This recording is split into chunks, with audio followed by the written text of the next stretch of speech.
এবং ঢাকা জজ কোর্টে আসিফ মাহতাব সহ বিপি নূর এবং অসংখ্য নেতাদের মামলা কিন্তু আমরা করেছি এবং ছাত্রদেরকে ঘোষণা দিয়েছিলাম যে ছাত্ররা অ্যারেস্ট হবে তাদেরকে ফ্রি মামলা করব। আমরা করেছি। আমরা বাংলাদেশ বর্তমানে আমরা সবচেয়ে সুন্দর একটি সময়ের মধ্যে বর্তমানে আছি। আমরা এই সুযোগ পেয়ে 17 বছর ফেসিবাদ পতনের পরে আজকে বাংলাদেশ আপনারা দেখেছেন যে উৎসবের মধ্য দিয়ে নির্বাচন কমিশনের বেঁধে দেওয়ার আজকে শেষ সময়। এই সময়ে আজকে প্রায় 57টি দল নিবন্ধনের জন্য কাগজপত্র জমা দিয়েছে।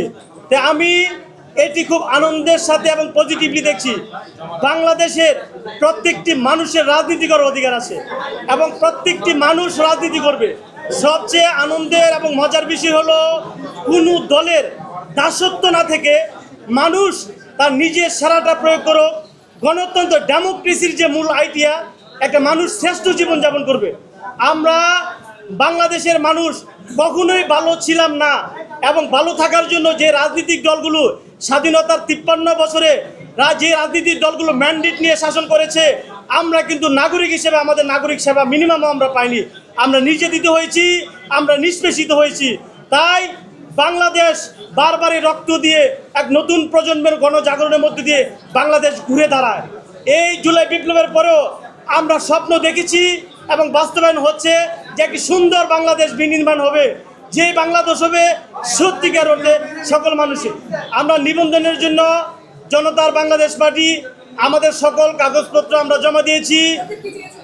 আমরা প্রতীক চেয়েছি বিল্ডিং, কারণ নির্বাচন কমিশনের যে প্রতীকগুলো আছে এই প্রতীকগুলো সুন্দর প্রতীকগুলো অনেকেই নিয়েছে। এখন যে প্রতীকগুলো আছে একেবারে অসুন্দর, কিন্তু এই একতারা দুতারা বাসি এসব প্রতীক আসলে আমাদের রুচির সাথে বর্তমান যে সৃষ্টি কালচারের সাথে যায় না। তাই নির্বাচন কমিশনকে আমি অনুরোধ করব বর্তমান যুগের সাথে তাল মিলিয়ে এই তরুণ প্রজন্মতার চাহিদাকে প্রায়োরিটি দিয়ে আপনারা সুন্দর প্রতীক এখানে অন্তর্ভুক্ত করুন, যাতে করে আমরা সেটা চয়েস করতে পারি। নির্বাচন কমিশনের যে প্রতীক দিয়েছে তার থেকে সিলেক্ট করতে আমরা বাধ্য হয়েছি যে বিল্ডিং, কিন্তু এই প্রতীকটা কিন্তু মোটেও আমরা সন্তুষ্ট না। তো কাজেই আমরা চাই যে আর আমাদেরকে স্বাধীনতা দেওয়া হোক, আর সুন্দর প্রতীকের যে প্রতীক দিয়ে আমরা বাংলাদেশের মানুষদেরকে আকৃষ্ট করতে পারবো।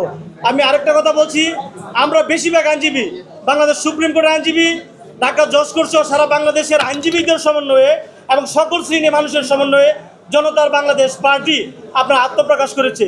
এটি আইনের শাসন প্রতিষ্ঠা, বিশেষ করে আইনের শাসন প্রতিষ্ঠায় বাংলাদেশের মানুষদেরকে সর্বোচ্চ ভালো রাখার প্রত্যয় নিয়ে জনতার বাংলাদেশ প্রতিষ্ঠা হয়েছে।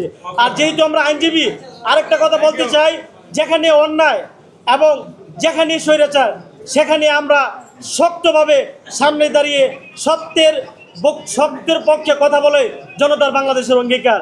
আমরা কোনো অন্যায়ের কাছে মাথা নোয়াবো না, কোনো অপশক্তির কাছে মাথা নোয়াবো না। আমরা সবসময় সত্যের পক্ষে দাঁড়িয়ে মৃত্যু পতাকায় দাঁড়িয়ে সত্যের জয়গান করা জনতার বাংলাদেশ পার্টির অন্যতম মূল মন্ত্র। কাজেই আমরা চাই যে ম্যাক্সিমাম এখন একটা সুযোগ এসেছে নিবন্ধন দেওয়ার।